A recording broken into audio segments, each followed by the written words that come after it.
In a thought-provoking interview on the Voice for Valor podcast, Justin, a Marine veteran and leader in veteran hiring, shares his insights into the evolving landscape of veteran employment. He discusses how manufacturing jobs, which align well with military skills like logistics, process improvement, and leadership, are creating meaningful opportunities for veterans. Justin emphasizes that veterans should not follow someone else's career path for monetary gain, but should find roles that bring them joy and fulfillment. His company, Veteran Hiring Solutions, uses innovative video-based job descriptions to bridge the gap between military experience and civilian job requirements, ensuring that veterans' unique skills are recognized and valued. As the demand for high-performing professionals increases in this corporate world, Justin is on a mission to help veterans transition successfully, highlighting their unparalleled leadership and technical capabilities. He also stresses the importance of maintaining physical fitness and having a structured plan during the first 6 months of transition to ensure a smooth adjustment to civilian life. Join me, your host, Mike Comoris, as we explore how veterans can find purpose and prosperity in their post-military careers. Now, let's begin today's episode of Voice for Valor. Justin, the ultimate veteran hiring guru. I think we met, 6 months ago or so. We had that phone call and I was just overwhelmed and impressed with your charisma and what you have going for your veteran hiring program. So here's my first question to you. Looking ahead, how do you see the landscape of veteran employment changing, and how is Veteran Hiring Solutions preparing for these changes? Well, I think that's a great question, a great place to start. For the audience that doesn't know me, my background, I'm a Marine veteran, was in the reserves for 6 years, truck driver, automatic rifleman. And then since 2006, this is what I've been doing. This has been my passion, helping veterans make that connection as they transition out. Where I see the market going now, we're in what's called the manufacturing renaissance, as we're starting to onshore more and more of our production. And what is that? That's a physical job where things are breaking and being fixed. And that's a lot of logistics. Things are moving around. And there's process improvement. And there's frontline leadership, right? Managing humans physically. And that all is what a veteran does well. We're really good at breaking and fixing things. We're really good at moving products all over the world. And we are serving leaders that I think the civilian world's really craving right now. And so I see this market where we've turned. It started 2018, 19, the onshoring, but it's accelerating through COVID. Is I see this as a great opportunity for veterans to find meaningful employment. And what I mean by meaningful employment is you don't follow somebody else's transition for the money. Hey, Mike's got all this money, I'm going to follow him, because that's not going to bring you joy. You didn't join the military for the paycheck. You weren't like, oh my God, look how much money I'm going to make as an E1 or an O1, right? You're not like, oh God, this is great. You followed I took a pay cut to join the Air Force. I took a pay cut. So I feel you. Yeah. Right. So it's like, I think what's really important is this is just an amazing economy right now, as far as the desire for the high performing human.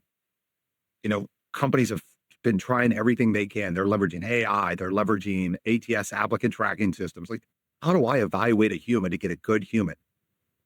And that's what Veteran Hiring Solutions was born, was to highlight the human so that those organizations could see our value. You said you started off as a truck driver, right, in the Marines? So, let's say during the Obama administration, we made this huge change where we started offshoring a lot of manufacturing jobs. We started focusing more on college degrees. And this isn't a blame on Obama or anything. I'm just saying during that it was the 80s is when it started. Yeah. And like, I'm not blaming anybody. I'm just saying during that administration, I remember us talking a lot more about college degrees, less talk about manufacturing. And then now during this advancement of AI, we're come to the realization that a lot of these manual labor specialty type jobs end up being the things that are kind of AI proof in a way. Mm-hmm. The physical world. If you can operate and excel in the physical world, this is the best place for you now. When technology entered our society, that's when really was, hey, go to college, go get that IT job, go get that programming role. And it was that influx into this new process. But as you can see now, technology has just kind of created disconnection. It's created a lot of noise. The number of emails we have to respond to that really aren't moving the ball forward at all. So I think AI is really going to break a lot of that. And so right now we're already seeing, I'm writing an email via AI and then I'm sending it to you. And then you're using your AI to read the email and then respond.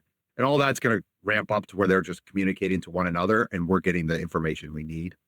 So I see this market growing. Now, hey, a college degree is still worthwhile, but having the technical acumen that a lot comes out of the military is that 1-2 punch that a lot of civilian counterparts don't have. And I had a conversation with a company yesterday, brand new manufacturing plant. They're building the plant as we speak. And we're having a conversation around 4-year degrees. Hey, we wanted everybody to have a 4-year degree in our leadership tree, but we see these veterans and we really, really, really like them.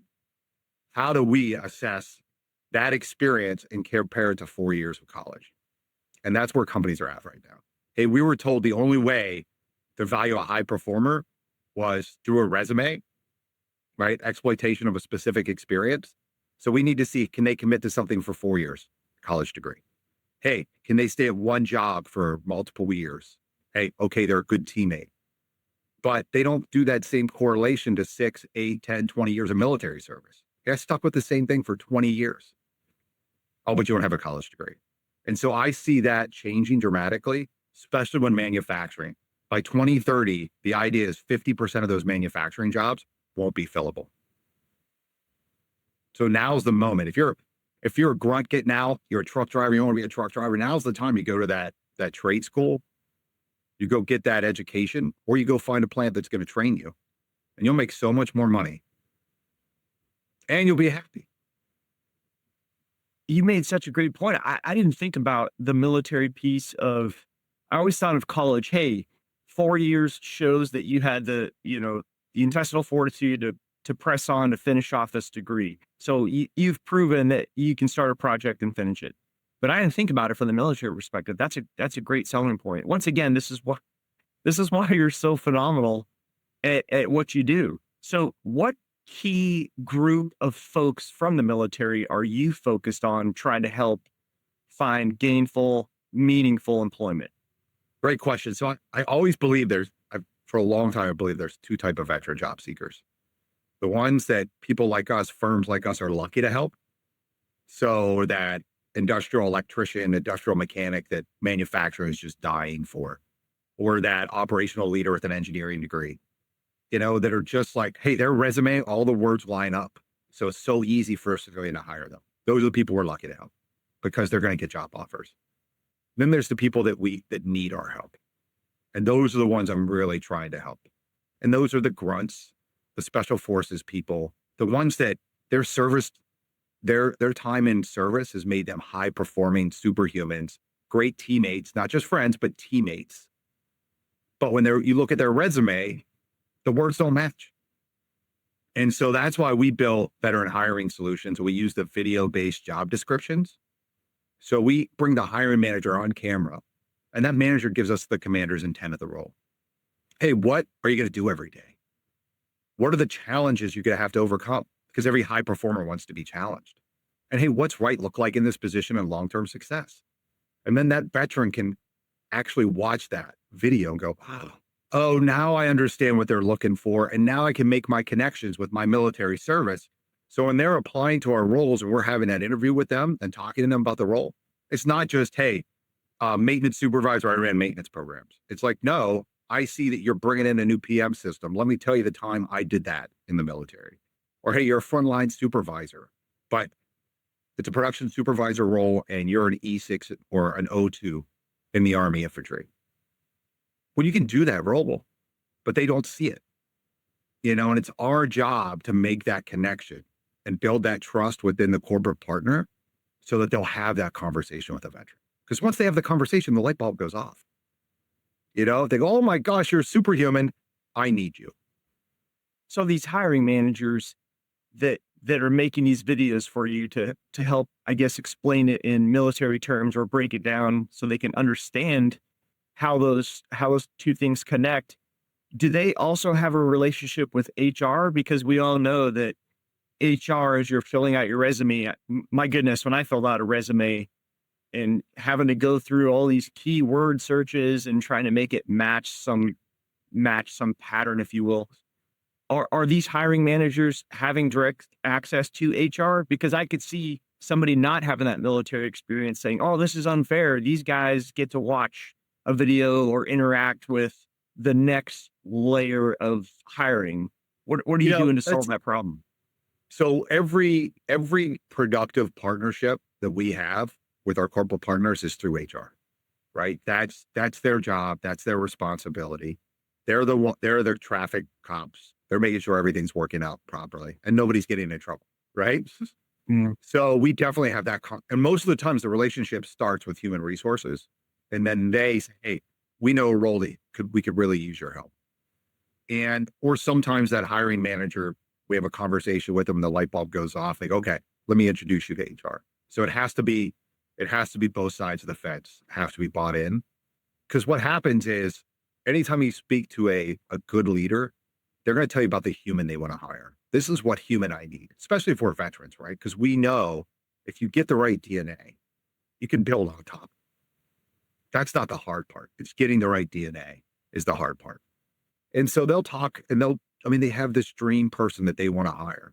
But as soon as you get into the recruiting process, the corporate recruiting process, it's exploitation of specific experience and it breaks it. And so we're there to train the brain of both the hiring manager and HR to think differently. Hey, open up your sight aperture. They don't have to have gone to the same school. They don't have to touch the same bolt. They can understand it. Hey, they worked on an iPhone for 10 years. They can work on a Google Pixel. So are you helping the military folks understand the HR language, or are you helping the HR folks understand the military language so they can figure out what words are synonymous? That's a great question. So I truly believe we're one of the only firms that isn't trying to change the veteran. Everybody else is like, hey, all that dominance, all that strength, all that just command, presence that you carry as a leader, you need to dumb that down. You need to walk away. You need to say pleases and thank yous. You need to say all these different words. And we're trying to change our skin, right? Which coming right out of uniform, especially somebody that did the full 20 plus, you spent that 20 years to be the best leader, the best at your job you can. And then as soon as you get out, it's told, hey, everything you're doing is wrong. I need you to say these words. I need to do this. We don't believe in that. What we're doing is we're coming to that HR team. We're coming to that hiring manager going, you understand the issues you're having in your team, these culture issues, these retention issues. That's all leadership. Let me tell you what a servant leader can do. And then we're training the brain of them to think differently. We teach them rank structure because selection works, right? Hey, this is what rank structure and why you want to understand rank structure. Because if you're looking for a certain type of leader, you have to know that rank. Here's another example. We train them the difference between officer and enlisted leadership, right? An officer's job is to come in, practice tactical deftness. Hey, are these systems the right way? Just because it worked yesterday doesn't mean it's going to work tomorrow. And then they're going to rebuild that process, that mission, and they're going to hand it off to their senior enlisted person to execute. So when we're partnering with our corporate partners, we're saying, hey, are you looking for a strategic leader that's going to rebuild your processes and your plans? Or are all systems working great and you want somebody that can execute it on the floor effectively and efficiently? Which one do you want? Those are two types of leaders. So that's what we're doing. Here's a perfect example, Justin, and I'm going to use myself as an example. As I was preparing for retirement, I mean, this coming Friday's, it's the end of the era. But my goodness, the emotional roller coaster of going through the HR process, I can't tell you how many advisors, air quotes for advisors, saying, hey, you're going to accept less money. You need to be very humble and just honored to even get these interviews.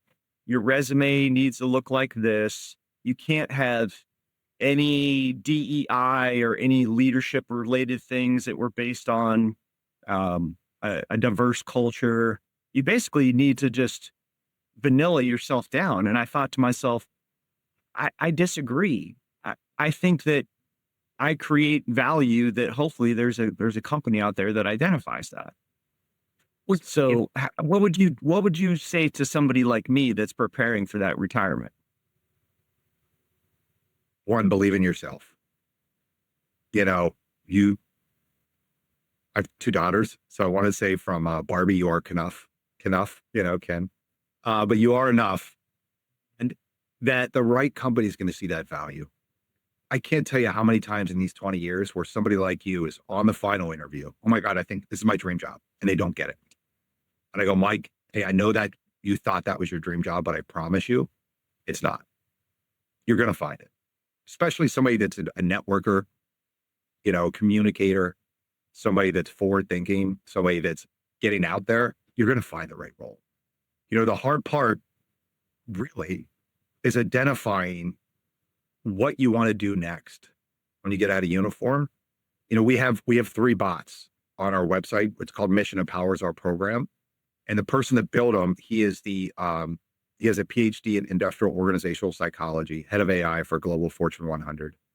And our first bot, North Star, is just for that. You put your MOS, you put your rank, it asks you a few personal questions to understand your internal motivators and what gets you up in the morning. And then it'll help you explore career opportunities because you don't know what you don't know. So your buddy goes outside the wire, right? He gets out of uniform, he goes outside the wire. Hey, what's it like out there? What do you see? What's going on? And they're like, well, I'm in finance and it's fun. Okay, I'm going to go get my Series 7. You don't know anything about finance, but you're going to go do the work because that's who you are. And they go, oh, I don't want to do this. So it's really, you've got to communicate with people. You've got to really dig in and say, hey, at certain points in my career, there were certain points in the military where I felt I was in the right moment at the right time. I was there, the right seat at the right moment. That's where I belonged. What were you doing? What impact were you making? What was it that got you so excited and made you feel and try to replicate that in another job? Okay, so that's really where I can make an impact. What was that? Was that fixing a jet in the middle of the desert, right? With nothing going, and you just love that. Hey, I don't want to have a manual. I want to figure this thing out on my own, Okay, well then let's go find that type of role. Or maybe it's leadership. Maybe you're a special forces guy and you're up for 3 days making stuff happen, and that hardness of just getting the troops, the team through that, everything was what you love and you really need to be a frontline leader. Okay, let's get you that. You mentioned that I flew drones for 5 years. And when I was in Djibouti, Africa, we would have really rough weather days. And I had young pilots working for me. And on those rough weather days, they would say, sir, I don't feel comfortable. I'm like, don't worry, I got this. And so I love the challenge of having to fly these unmanned aircraft in just crazy crosswinds and these very challenging scenarios with bad weather. I just enjoyed the intensity of that skill set and the pressure of knowing that, all these guys are watching me to see if the boss can succeed. I love that. Yeah. I enjoyed that. I enjoyed that intensity of everything counting on this 10-minute flying performance, if you will. Part of that too is there's a book by Michael Easterman, I think, The Comfort Crisis, which talks about how over the last 100 years, humanity's become so comfortable that it's tearing our bodies apart. Our subconscious right now, I've worked for 8 hours, right? Here working for 8 hours, but my body is sat for 8 hours. And so I'm like, oh, great. I had a hard day work. I leave, but my body's like, what? And it just creates anxiety, stress. So I think part of it too is we have understood the value of the physical, mental stress coming together at the same time, and what that does for you of overcoming that. And that's why I like manufacturing so much. It's because it's physical. You're in the physical environment. You're not sitting in that book also talks about how air conditioning destroyed our ability to regulate our own temperature. We can't do it. It's 68, it's cold, 73, it's hot. Back in the day, right? I was in shorts and a t-shirt at 50 degrees. So, that's why I really like when you're coming out of uniform to really think about that. Hey, is this going to really excite me and get me energized, or am I just chasing somebody else's dream? You're so right. I think that's why I go to the gym every morning, is because we do have a relatively sedentary lifestyle.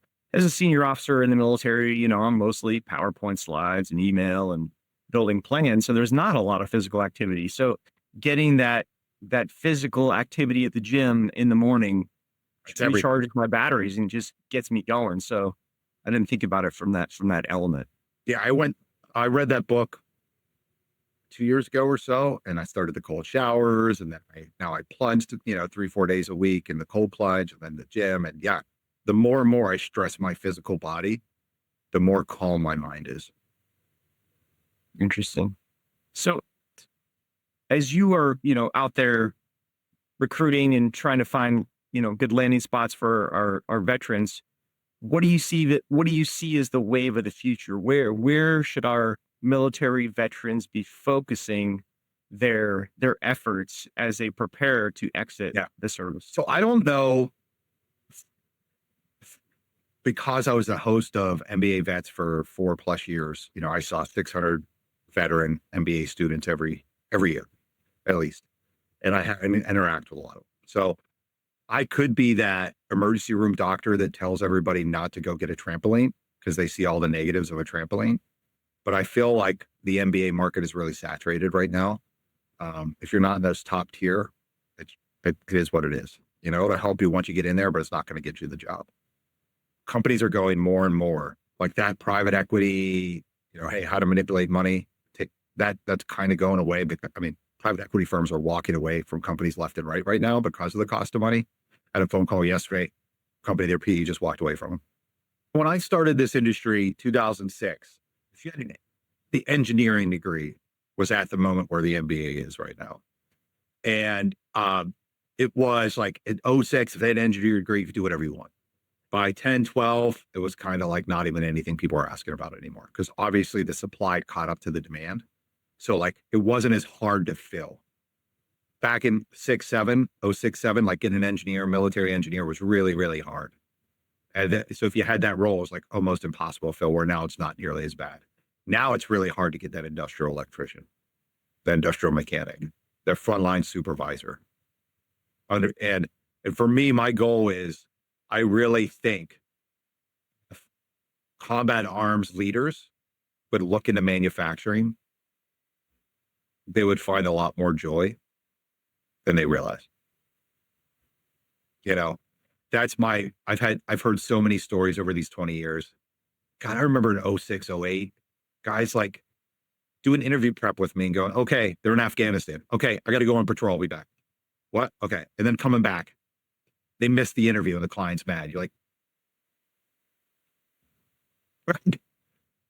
so a lot's changed since then, but I'll tell you, the value of us has never been higher. Labor participation rate is at the ceiling, 62.8. It's not going to get higher.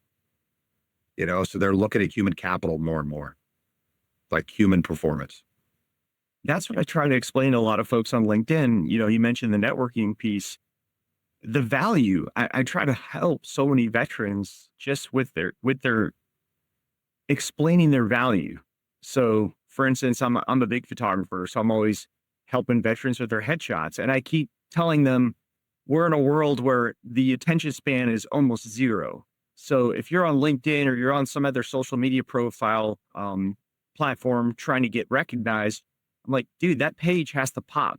Your picture has to have some sort of striking look, your color palette of your page, something to get that recruiter to, what I say, slow their scroll. Stop. Look at your page for 2 seconds. Because if you just are some guy that took a selfie next to a brick wall, they're like, look, you don't even take yourself serious. You've been polishing your boots. You've been ironing your uniforms. You've been doing all these meticulous things your whole life. But all you do is hold up your phone and take a picture of yourself. I'm like, you got to take yourself more seriously. And Promotion board, I right? try to, When you prep for a promotion board. That's the yeah, transfer. so I'm always trying to help veterans realize the power of social media and how critical it is to get that recruiter to notice you. LinkedIn is everything. We are 10% of the human populace. We are 5.5% of the U.S. workforce. The further away we get from uniform, the more we want to help those in uniform. Right? Those were our magical times. Those were the times where our mind and body were in sync. right? We were challenging both in a consistent basis. So we reflect on that often. So when you're coming out of uniform, that's your time. Get on LinkedIn, pop a picture of you in your uniform. Hey, I'm transitioning out. And those veterans are going to engage you every time. We truly, really, really get a lot out of helping transitioning military. All of us. I hear it all the time. If you have if you're relocating to like maybe back home and you see the companies in the area that are there, well, go to LinkedIn, go to their company page and look at their people. Find a veteran that works there and just message them. Hey, Mike, it's Justin. I'm a Marine. I'm getting out in April and I'm relocating back home. I'm from your area. And I got to tell you, Amplify is a really cool company. And I really think I'd want to work there. Do they hire military talent or something like, hey, do you know what roles are open? And just build rapport. Now, I will say, when you engage, because I get a lot of messages on LinkedIn, make it as easy as possible for that person to respond. I get a message, you got any jobs for me? I'm moving on. Right? But hey, here's my background. Here's who I am. This is what I'm doing. I'm looking for help. Any guidance? And they give me that information. Well, then of course I'm going to give them the effort they give. Make it as easy for people to respond as possible. So here we go. This is another thing I always think about. Our young folks, they're very savvy with social media, so they seem to do fine. But it's the older guys, it's the chief master sergeants, it's the colonels, it's the generals. When I try to explain to them the importance, they're like, I don't do social media. I don't need that stuff. It just gets you in trouble. Like, well, yeah, if you put stupid stuff out there, it's going to get you in trouble. But if you maintain a professional attitude about it, that's how our youth communicates. So what are you doing to help people understand the jobs are online? I have a statement that I tell retirees that I find kind of cracks that mentality. So I go, hey, I'm going to tell you, like, the number one thing you're going to realize when you get out of uniform, you're not as funny as you thought you were. You mean the senior 06 isn't nothing but funny jokes? Yeah. And they go, whoa. I'm like, yeah, nobody's going to hold court with you anymore. Nobody's going to laugh at your jokes anymore. Nobody's going to see your rank anymore. It's like going into Starbucks without a uniform, right? They just, what's your name? Steve. Cool. Steve, coffee. That's who you are when you walk out. And if they can really internalize that and they can understand how much their rank and their name in the community impacts the way people engage them, they'll be better prepared for the transition. It's the ones that like, hey, no, I haven't messed up in 5 years. Like, well, maybe nobody told you. Yeah. Right. Because you got to that level, nobody underneath said anything. But you've got to be ready for that. So you're not as funny as you thought you were. That works a lot. Oh, hilarious and so true. Well, I found it's those one simple sentences that aren't directed at that specific subject, but give you enough to create that emotion for them to go, oh, okay, I see what's happening here. And that's one of those statements that works really well. My last few years in the military, I've been on Capitol Hill working congressional affairs. So I'm in a coat and tie every day. So people don't even know I'm in the military. So in a way, it's I think it's mentally helping me with my transition, because most of the time I don't even consider myself a military member anymore. I just consider myself somebody that's trying to explain our complex acronyms to young staffers on the Hill to figure out how these two things work together. So I'm hoping, at least I keep telling myself that it's helping my transition, because I never even think, oh, I'm this colonel and you should respect me or be scared of me just based on my rank. Yeah. All you'll see is it makes it really hard. It's just like if you get out of uniform and now you got the hat, right? You're really trying to keep that rank on you at all times. That's, hey, you're not separating yourself yet. You've got to take the time to separate your identity so that you, the human, can go find another job. And then, hey, once you get that, go ahead, put that identity back on, but you got to strip that down. So I think you're lucky to be in that, surrounded by civilians pretty much every day, and having those type of conversations and not having your rank impact a lot of those conversations. You're right. So we spoke before, but I would ask you to highlight some of this. You mentioned the 6-month window when you leave the service and you've got that new job. Hey, Mike, you were hired at Lockheed Martin. Here's your cubicle. Yeah, well, from our research, and I think everybody would agree that those first 6 months of transition is everything. If you can't transition your purpose, be it in your job, but also physically, right? What if you were a 4-year enlisted person or 6 or 8 year, where you're still being kind of pushed through the process? You're still being held accountable on a daily, weekly basis. And then you come out and you don't have scheduled PT anymore. So now all of a sudden your body just starts to collapse and your anxiety goes up significantly and you don't know why. And so those first 6 months, have a plan for those first couple of weeks. This is what I'm gonna do Monday, Tuesday, Wednesday, Thursday, right? Schedule yourself, continue to stay physical is huge. But what we find, if you can't transition that purpose in those first 6 months, you're in the garage every night, right? You're in the garage every night by yourself, doing things you shouldn't be doing. But if we can transition that purpose, now you're just a happy man living your next dream. And so that's why we built North Star on our website, Mission Empower. Go to veteranhiringsolutions.com. Up top, you'll see Mission Empower. There's 3 bots. The North Star bot is the one that's there for you to communicate with and understand really what makes you wake up in the morning, what your purpose is. And then when you're ready to interview, the center bot, BMAX, that's our interview trainer. So all you have to do is upload your resume, upload the job description, and BMAX will interview you for that role. It'll train you to win that job. And so that's really what that whole Mission Empower process, that's what that's for. Because, but if I could be honest, right, men, we don't ask for directions, right? So we're not going to ask for help in transition. We're not going to ask for help in an interview. I'm going to do it myself. But if nobody can see us do it, we'll go in there and we'll learn our way. And that's what that was built for. So where can folks find you? Are you only online? Are you going to job fairs? Where can folks? No. So we're purely online right now. So, go to our LinkedIn, my LinkedIn, Justin Henderson, you'll find me. I have like 30,000 followers. I'm easy to find. Please connect there. Our forum on LinkedIn, the Veteran Hiring Solutions Forum, has 60-some thousand people, and it's just hiring authorities and veterans. That's all I let in.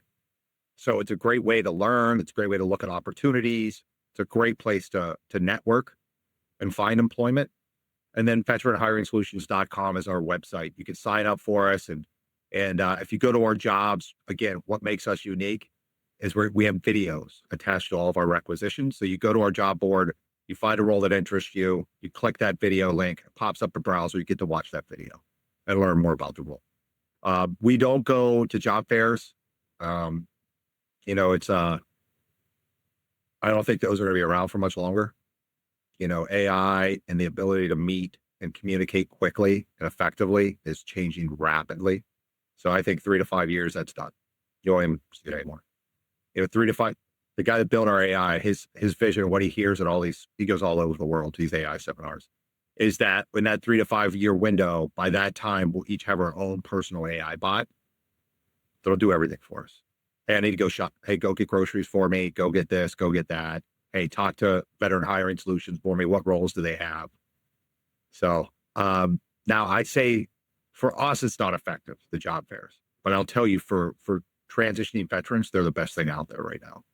Because it gives you the opportunity, maybe not to get the job, but to learn your voice, develop your pitch, right? Develop your presence and like where you fit in corporate America.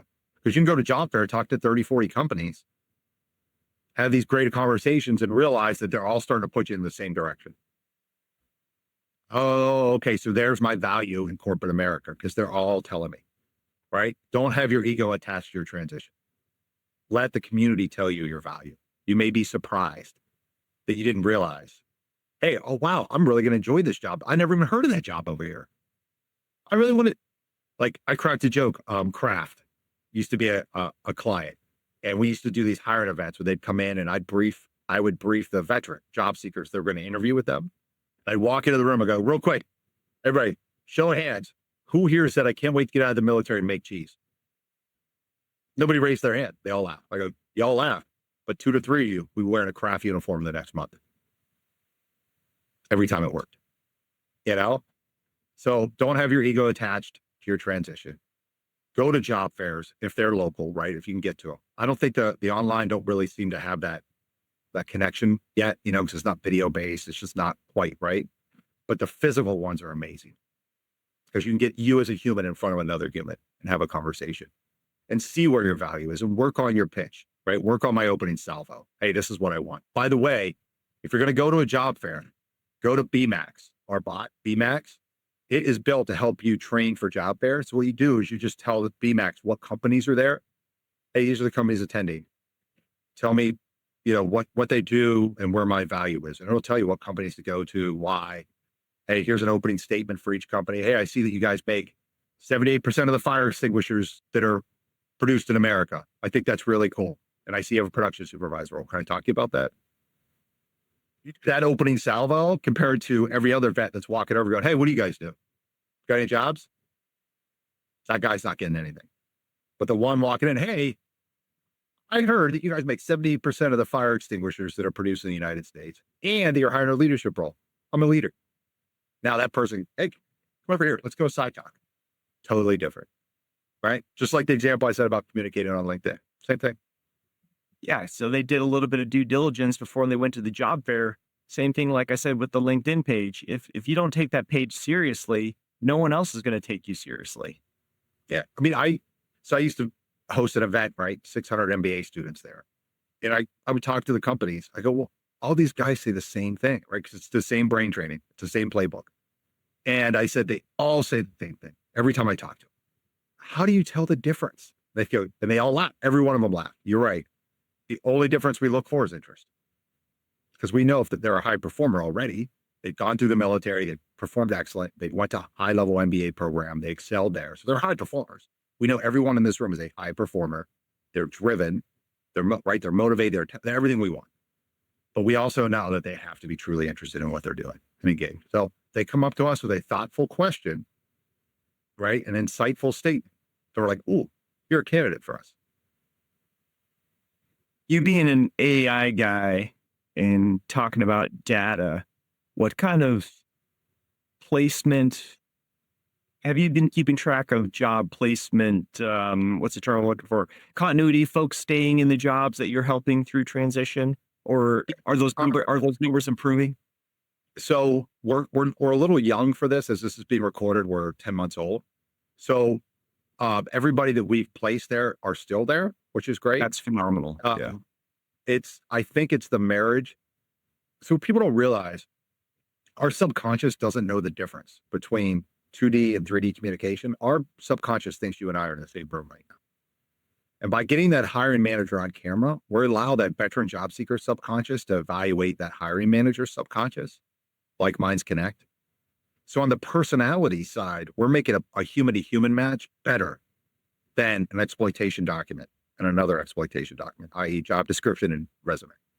And so I think that's part of it. We got somebody a job, production manager role in Pennsylvania, 165K base, 20% bonus, like great role. And the plant manager was talking to the candidate in the final interview, and he said, it's like looking in a mirror. Oh my God, it's like looking in a mirror, because their leadership styles aligned perfectly. Because that plant manager and his commander's intent video is like, hey, we've restructured this whole plant. We're on a rebuild. Here's where all our pain points are. Here's my game plan to fix. And Scott came in and was like, hey, I agree with this. I would add this over here. I would do this over here. And Charles was like, oh yeah, that's exactly what I was thinking. He starts next week. And, the whole plant's excited for him to come. He can't wait to get there. It's really neat. Now that you mentioned that, I love the interview process. I hate the resume. I hate the HR initialization, but I love the interview process because that's where people can finally see that I'm passionate about what I'm doing or that what I want to do. And so I can see what you're saying about how getting more of that interaction, that 5-minute HR hiring manager, if you will, on the screen to hopefully see you're passionate about what you're trying to do. Well, what I found was, So the job description was created during the early 1900s, implemented during the Great Depression, 24% unemployment rate. We're still using it. And then as technology entered our lives, the internet, things like that, where they said, oh, there's different ways to look at this. I think, it's like the DE&I. Like I saw the understanding there was, hey, we only have one path to evaluate humans. And we're losing all these talent over here. How do we get that talent in the same boat that we can evaluate them as a human? And what they did is they did the back end. They said, let's fix the back end. And I'm like, no, as a veteran, right? You can only fill so much talent through the opening that you're entering, right? You're going to do CBQ and you're going through a little porthole like that. One guy's bleeding it. But if you can make a bay window, right, we're going in all in. And so I really think that the job description is that little portal that they're trying to get people through and they can't. But when you move it away from the text to video, where you're a storyteller, where storytelling is the history of humanity, has been passed down through storytelling. Now we've opened up that side aperture to everybody. Because it's not, hey, I need somebody that went to this school and did this thing and did that. It's like, no, I need somebody that can do this. The ability to accomplish this. And then that person, Mike, comes over and goes, oh yeah, I've done something similar. It's not the same. It was with trucks and you make planes. Or hey, whatever it is. And now we're building that match. So this is a program that was developed for veterans. We're quickly finding out this is a high performance recruiting program because only early adopter hiring authorities want to be on camera. Only the top guys want to be on camera. Top people want to be on camera. I didn't Right? think about that. You don't want, yeah, if I can hear you breathing over the phone, you most likely don't want to be on camera. Right? So we're getting top leaders, and those top leaders are attracting top candidates because that's an early adopter mentality. So this is a high performance recruiting program. That's why, yes, we're filling the individual contributor technician roles that every other firm in our industry does. But every time we talk to our corporate partners, like, okay, you're a military recruiting firm. All right, I need a maintenance tech. I need a field service tech. But then I walk through the program and I go, oh, I need a plant manager. I need a VP. I need a program manager. I need a head of sales. And they start going through performance-based roles. And that's what's really exciting. We had final interview yesterday for IT enterprise architect position, brand new manufacturing plant. That's a 150, 200K role. And he said, I think I got the job. And we're just waiting for the official word. Totally different. Is your team growing through referrals or is your team growing through LinkedIn? Because like I said, we chatted, I don't know, 6 months ago or so, and your team and you guys have just exploded. Yeah. Well, I have to say first, thank you, Brian Nichols. Brian Nichols joined our team in October, November. He came to me via LinkedIn. He said he's a Navy veteran, shot in the knee on a swift boat. And then he's been corporate recruiting, TA, leadership since 2011. And he said, hey, you figured it out. This video, everything you're doing, you figured it out. But how's your recruiting side? How are your processes? I said, so he came over and he just started building everything. And because of his skill, being a vet and having that 14, 15 years of corporate TA recruiting leadership, he was able to build connections within our corporate partners in the human resource, talent acquisition, recruiting side. I wasn't. And finding the right humans quickly and delivering to our clients. And then what happens, success breeds success. So as we're placing more and more vets, his buddies are finding out they're coming on board. And so that's what happened. Our recruiting side of our team is growing about as fast as we can. The sales side, it's a little bit harder to find somebody that is willing to, again, remove your ego, make those calls and be told, no, get away. I don't want to talk to you, on the front end. But yeah, I am humbled by the positivity, the love, the caring that is coming towards me right now and towards VHS, really. It's not me anymore, it's VHS. And I believe in like minds connect. And so every time somebody comes to join our team, I'm so impressed. I'm like, wait, we connect? Like, yeah. You, that super performer with all it. Okay. but they're all vets and they're all coming here, giving up great jobs, coming here because they're like, you figured it out. You just you need somebody on the other side, on the recruiting side, and they're doing it. And I mean, we brought in 3 corporate partners this week. We brought in, I think, 1 or 2 last week. We're bringing in, new corporate partners almost every week. And we're presenting veterans to them every week. And it's unbelievable.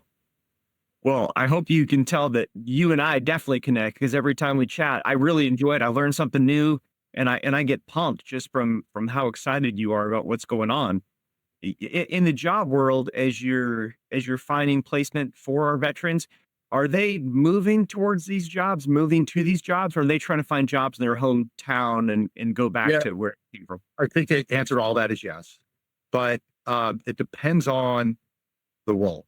So some roles are built for veterans, some are built for military transition. So as we're doing the performance-based recruiting roles, those higher level, well, most likely those are going to be veterans, 5, 10, 15 years of experience. So a lot of those are going to relocate. We have a plant in Mississippi, 2,000 jobs that we're staffing up. And those high-level people are going to come from all over the country. But once we get down in those individual contributor, frontline leadership, that'll be more local. My ultimate goal is to build pathways within companies that are for transitioning military.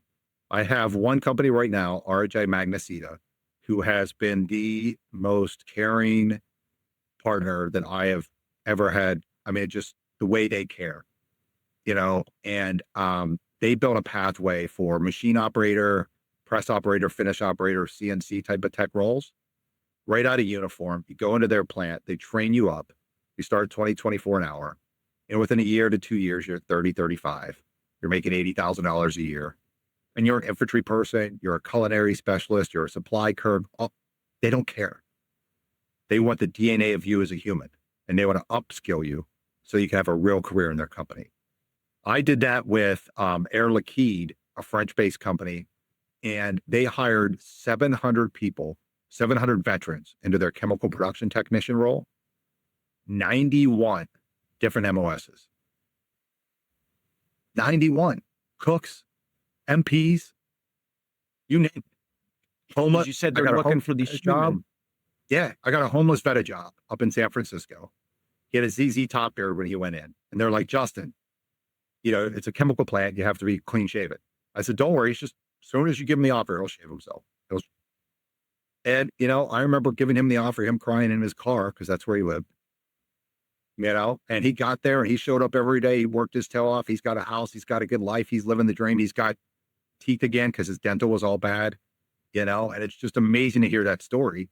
And those are the people that'll give you 110% because they know this is their one shot. Oh, you're going to put my hand on the ladder? All right, go ahead and try to get rid of it. I'm not letting go. And that became their leadership development program. Those guys and gals are plant managers, supply leaders, they're logistics, and 2 guys went and got their engineering degree, research and development. So it's really cool. And now we're trying to replicate that with our other corporate partners so that the veterans that need our help have a pathway to get in. And we know those people, right? They're the hardest workers. That was me. I took a 100% commission job, and this is my only shot, the white collar job. And I outworked everybody. Where did you find the homeless guy to help? I mean, you changed his entire life. Yeah, my recruiter at the time, Bobby, found him. And I remember talking to him, and he's like, hey, man, I got a ZZ Top beard because I don't have dental. So I've got to cover my mouth. And is that going to be all right? I said, yeah. He goes, but I will shave this sucker the second you give me the offer. And I guess he found him on Indeed or whatever. But it was really neat because he videotaped him shaving his beard. So he went to work his first day and nobody recognized him. Because the last time they saw him, he had that big beard. Yeah, it was cool. That's my favorite. I went in as an MP, and at MAPS, they found out my color blindness was always on the line. And they're like, hey, you failed. 4 a.m, you failed. I was like, well, I can't go back home. So I went in undesignated. So I was a culinary specialist, then I was a truck driver, then I was automatic rifle. And so I get it. I just went naive. I just knew I wanted to challenge myself. But I wanted that physical test, that mental physical test for myself. And there's people like me that did that. and didn't think forward enough. Okay, what do I do when I get out? I got out. I was right back home. I was like, oh, I can't be here. I was southwestern Pennsylvania in the middle. I guess it's kind of the beginning of the opioid epidemic, but you could see it happening through my community pretty quick. And I knew I had to get the heck out of there as soon as I could. And that's why I went to college. So how did Boston become your landing place for you to set your family up here? Have you ever heard the term happy wife, happy life? Oh yeah. Yeah, I started working from home. We're in Atlanta. My wife's been working from home since 2007, working remotely. So before it was cool. And I started working remotely 2018. I ran downstairs and said, hey, we don't have to live in Atlanta anymore. Let's go somewhere else. And she's from here. I said, wouldn't it be great if we go to Costa Rica, rent a place for 2 years? It's on Pacific time zone, so I can still keep my job. You can keep yours. Kids will be bilingual. And then we'll move to Boston. She said no. We moved here December 21st, 2019. So a month later, everything shut down. And I was like, hey, we can be on a beach right now playing with monkeys. No, we would play with monkeys right now. So, but it's nice up here, even though it's 8 degrees. We have 8 inches of snow that's completely frozen. Well, Justin, what can I do to help? What can I do to help you guys? This is it. Just continue to spread the word. I think that that Mission Empower, those bots are really helpful for the right person. So if you're having a hard time, there's no like paywall. There's nothing. All we do is ask for your name and email address, so that if you come back to us for help, we can identify your time on the bot. Hey, I spent 6 hours on BMAX. Can you help me figure out what I'm doing wrong? Great. We'll go find that information and come back and have a conversation with you. So I think if you're a veteran that's struggling right now, that's what Mission Empower is there for. It's there to be your personal assistant to help you through the process whenever you need it, right? It's there 24/7. You get home 2 in the morning, 5 in the morning from work, whatever, and you want to knock that out, it's there. You don't have to wait for a human to be ready for you. And that's really it. And if you're a hiring authority that's just having a hard time assessing talent, reach out to us. We're going to help train the brain of those people, break open pathways for the veteran. I think that's what we do really well. That's awesome. Well, Justin, thank you so much for spending some time with me today.